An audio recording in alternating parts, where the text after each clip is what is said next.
You're a leech. You can't stay here anymore. That was my father's verdict, delivered in front of everyone at the family meeting. No hesitation, no mercy. His voice cut the air like a blade. I didn't argue, I didn't beg. I just nodded once, rose from my chair, and walked upstairs to pack.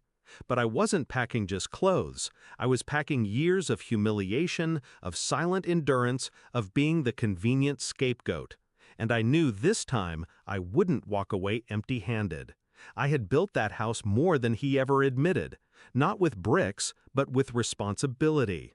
The utilities in my name, the internet bills, the streaming subscriptions, the insurance policies, even the car lease he bragged about negotiating. He let me manage it all because it was easier to dump the boring parts of adulthood on me.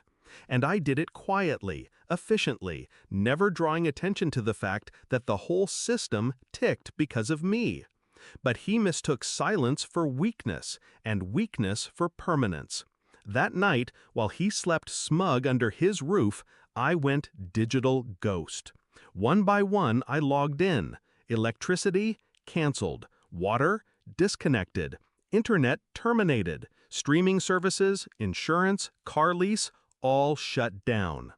Every bill, every contract, every account was mine to sever, and I did it cleanly, like cutting wires on a bomb.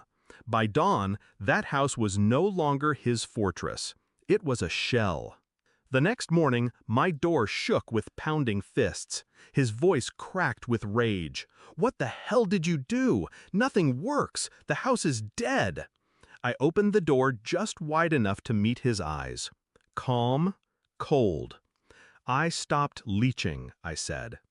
Flashback, I was 14 when he first called me a burden. He'd just bought himself a new watch, and when I asked for school supplies, he snarled, "You cost too much. Be grateful I even let you live here." I carried that line for years, tucked deep, unspoken, but I never forgot. So when he called me a leech at the family meeting, it wasn't a new wound, it was just the final one. His screams escalated outside my apartment. Threats, insults, promises that I'd regret this. But I didn't flinch. I knew the truth he was just beginning to taste. His control had never been his. It had been mine, hidden in plain sight, paper trails signed in my name. He thought I was disposable. He never realized I was structural. Days passed, and I heard the fallout through whispers. The fridge spoiled when the power cut. The water ran dry mid-shower. His car got towed when the lease collapsed. And the internet, his precious daily addiction, vanished into nothing. Every comfort he took for granted had my fingerprints on it. And when I pulled back, his empire crumbled. Did he ever apologize? No. Men like him don't bend. They break. But now, when he sees me, there's no smugness, no laugh, just a flicker of something he can't mask. Fear. Because he knows I'm capable of disappearing his world with nothing more than a few keystrokes. People ask if I felt guilty, if revenge rotted me from the inside. But I don't call it revenge. I call it balance. He stripped me of dignity in front of the family.